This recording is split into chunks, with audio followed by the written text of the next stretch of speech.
స్వాతంత్రోద్యమాల్లో యువకుడిగా పాల్గొని తదుపరి కమ్యూనిస్టుగా మారి సిపిఎం తొలి ప్రధాన కార్యదర్శిగా పుచ్చలపల్లి సుందరయ్య పనిచేశారని సిపిఎం జిల్లా కమిటీ సభ్యురాలు జి బేబీరాణి పేర్కొన్నారు. స్వాతంత్ర సమరయోధుడు, దక్షిణ భారత కమ్యూనిస్టు ఉద్యమ నిర్మాత కామ్రేడ్ పుచ్చలపల్లి సుందరయ్య 40వ వర్ధంతి సందర్భంగా సోమవారం ఉదయం కాకినాడ సుందరయ్య భవన్లో ఘనంగా నివాళులర్పించారు. సిపిఎం నగర కమిటీ సభ్యుడు కె సత్యరాజు అధ్యక్షతన జరిగిన ఈ కార్యక్రమంలో ముందుగా పివి రాఘవులు, వర్మ, కర్రి నాగేశ్వరరావు తదితరులు సుందరయ్య చిత్రపటానికి పూలమాల వేసి జోహార్లర్పించారు. ఈ సందర్భంగా సిపిఎం జిల్లా కమిటీ సభ్యురాలు జి బేబీరాణి మాట్లాడుతూ చిన్న వయసులోనే కుల వివక్షను వ్యతిరేకించి సుందరయ్య చరిత్ర సృష్టించారని అన్నారు. స్వాతంత్రోద్యమంలో యువకుడిగా పాల్గొని తదుపరి కమ్యూనిస్టుగా మారి సిపిఎం తొలి ప్రధాన కార్యదర్శిగా పనిచేశారని పేర్కొన్నారు. భారత పార్లమెంట్లో తొలి ప్రతిపక్ష నేతగా ఆంధ్రప్రదేశ్ శాసనమండలిలో ప్రజావాణి వినిపించారని అన్నారు. సిపిఎం నగర కన్వీనర్ పలివెలి వీరబాబు మాట్లాడుతూ కష్టజీవుల రాజ్యం కోసం నిరంతరం శ్రమించిన సుందరయ్య స్ఫూర్తితో ప్రజా ఉద్యమాలు నిర్మించడానికి నేటి తరం కమ్యూనిస్టులు కృషి చేస్తామని అన్నారు. నేటి పరిస్థితుల్లో దేశంలో సామాన్య మధ్యతరగతి కుటుంబాల సమస్యల పరిష్కారాన్ని కమ్యూనిస్టుల అవసరం చాలా ఉందని అన్నారు. ఈ సందర్భంగా ఉన్నంతలో సాయం ఉన్నంత వరకు చేద్దాం అనే పిలుపుకు సంబంధించి అనేక మంది తమ ఇంటిలో ఉన్న వస్తువులు, బట్టలు సుందరయ్య భవన్కు అందించారని, అవి అవసరమైన వారికి అందించడం జరుగుతుందని అన్నారు. నగరంలో సిపిఎం నిర్వహిస్తున్న కార్యక్రమాలను నగర ప్రజలు ఆదరించాలని విజ్ఞప్తి చేశారు. కర్రి నాగేశ్వరరావు, కె వీరబాబు, వాసంశెట్టి చంద్రారావు, జోగా అప్పారావులు మాట్లాడుతూ సుందరయ్య జీవితంలో విశేషాలు వివరించారు. ఆయన స్ఫూర్తితో నగరంలో సిపిఎంని అభివృద్ధి చేసుకోవాలని అన్నారు. ఈ కార్యక్రమంలో సిపిఎం జిల్లా కమిటీ సభ్యుడు సిహెచ్ రాజ్ కుమార్, నగర కమిటీ సభ్యులు మలకా వెంకటరమణ, దుంపల ప్రసాద్, నాగబతల సూర్యనారాయణలతో ఎం హరినాథ్, గోవిందరాజులు, వెంకట్రావు, పద్మనాభం, రాణి, భారతి, రామలక్ష్మి, కుమారస్వామి, చిట్టిబాబు, సాహిత్ తదితరులు పాల్గొన్నారు. మేడిశెట్టి వెంకటరమణ వందన సమర్పణ చేశారు.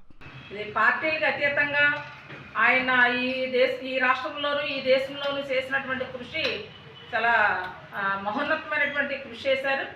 అందుకనే ఈ రోజున కాకినాడ టౌన్ పార్టీ ఆధ్వర్యంలో ప్రజలందరికీ, పేదలు, కష్టజీవులు ఎవరైతే ఉన్నారో అలాంటి వాళ్ళకి కొంతమంది దగ్గర డొనేషన్ చేసినటువంటి సరుకుల్ని ఇవ్వడం అనేది, సామాన్లు ఇవ్వడం అనేది జరుగుతుంది. కొన్ని దుస్తులు, ఇలాంటి పాత సామాన్లు ఇలాంటివన్నీ ఇవ్వడం అనేది జరుగుతుంది.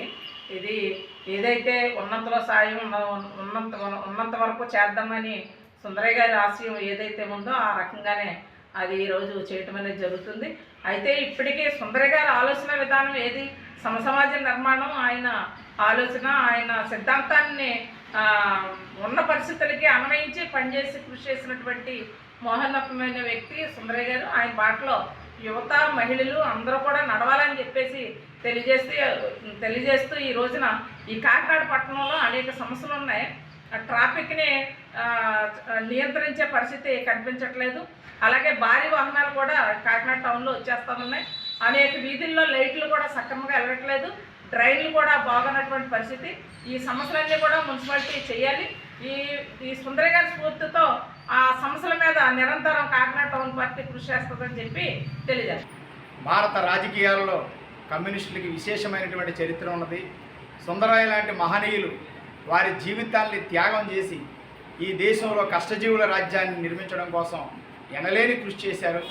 ఏ రాజకీయ పార్టీకి చెందిన వారైనా సుందరయ్య మహోన్నతమైన వ్యక్తిత్వాన్ని ఖచ్చితంగా గుర్తించి తరతరాలకి ఆదర్శమూర్తి అని చెప్పడం జరుగుతుంది. ఈరోజు సిపిఎం పార్టీలో యువతరం సుందరయ్య స్ఫూర్తితో ప్రజా ఉద్యమాల నిర్మాణానికి కృషి సల్పుతున్నాం. కాకినాడ సుందరయ్య భవనంలో ఉన్నంతలో సాయం ఉన్నంత వరకు చేద్దాం అనే కార్యక్రమం ద్వారా సిపిఎం, అదేవిధంగా ప్రజా సంఘాలు, ప్రజాస్వామ్యవాదులు వారి కుటుంబాల్లో వారు ఉపయోగించిన వస్తువులన్నీ సుందరయ్య భవనానికి అందించారు. ఈ వస్తువులు, బట్టలు ఎవరైతే పేదవారు, అవసరమైన వారు ఉన్నారో వారు వచ్చి స్వచ్ఛందంగా తీసుకువెళ్ళే కార్యక్రమాన్ని నిర్వహిస్తున్నాం. రేపు రాబోయే రోజుల్లో కూడా కాకినాడ నగరంలో సమస్యల పరిష్కారానికి సుందరయ్య వంటి మహనీయుల స్ఫూర్తితో ప్రజలందరినీ కలుపుకొని ప్రజా సమస్యల పరిష్కారానికి కృషి చేయడానికి సిపిఎం పార్టీ కాకినాడ నగర కమిటీ పూనుకోవడం జరుగుతుంది. నగర ప్రజలంతా సిపిఎం కార్యాచరణని, కార్యక్రమాలని ఆదరించాలని విజ్ఞప్తి చేస్తూ సుందరయ్య గారికి మరోసారి జోహార్లు అర్పిస్తున్నారు.